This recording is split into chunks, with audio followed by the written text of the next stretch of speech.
আমরা বিভিন্ন বিশ্ববিদ্যালয়গুলোতে নির্বাচন অনুষ্ঠিত হতে দেখলাম, সেখানে ফলাফল একরকম হলো। তো এই নির্বাচনের ফলাফল কোনোভাবে জাতীয় রাজনীতিতে প্রভাব বিস্তার করবে কিনা? এই নির্বাচনের ফলাফল জাতীয় নির্বাচনে কোনো প্রভাব পড়বে না।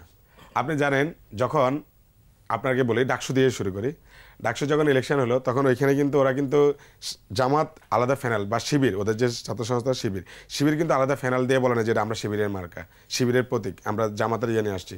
তারা অন্য একটা নাম দিয়ে আসছে, সাধারণ শিক্ষার্থীদের একটা ইয়ে দিয়ে আসছে।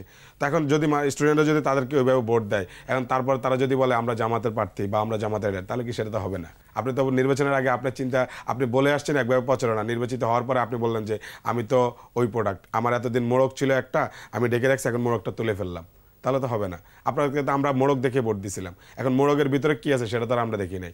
এখন প্রকাশিত হচ্ছে, মানুষ জানতেছে যে মানুষ বলে এক করে আরেক।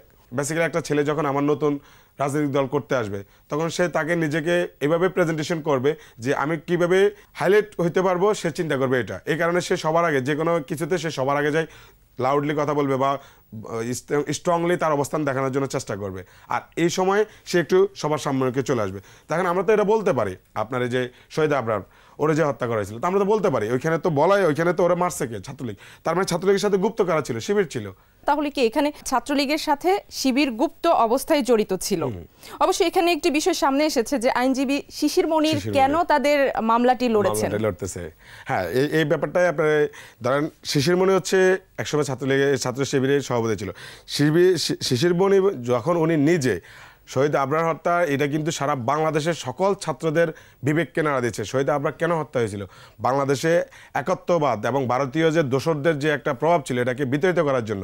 সেই শিশির মনি শহীদ আবরারকে যারা অত্যন্ত নিষ্ঠুরভাবে তাদের নিজেদের একজন সহপাঠীকে তারা যেভাবে হত্যা করেছে, এটা সারা পৃথিবীকে নাড়া দিয়ে দিছে।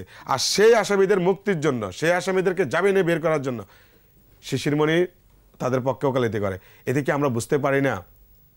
এখন স্বাভাবিকভাবে আমাদের দলের কোনো একটা ছেলে কোনো একটা কারণে অ্যারেস্ট হইলে তার জন্য যখন আমাদের বিএনপি কোনো অ্যাডভোকেট ওইখানে লড়বে, এটা তো স্বাভাবিক। কারণ বিএনপির অ্যাডভোকেট লড়ার কারণটা হচ্ছে বিএনপি, উনি তার মনোভাব ওরা সমর্থন করে, ও জানে যে উনি বিএনপি পরিবারের লোক, তাহলে উনি ওনার মনোভাবে সমর্থন করার কারণে ওনার জন্য উনি লড়বে, এটাই স্বাভাবিক। তো আমরা তো এটা তো বুঝতেই পারি, শহীদ আপনার ছোটো ভাই তো বলেই দিচ্ছে।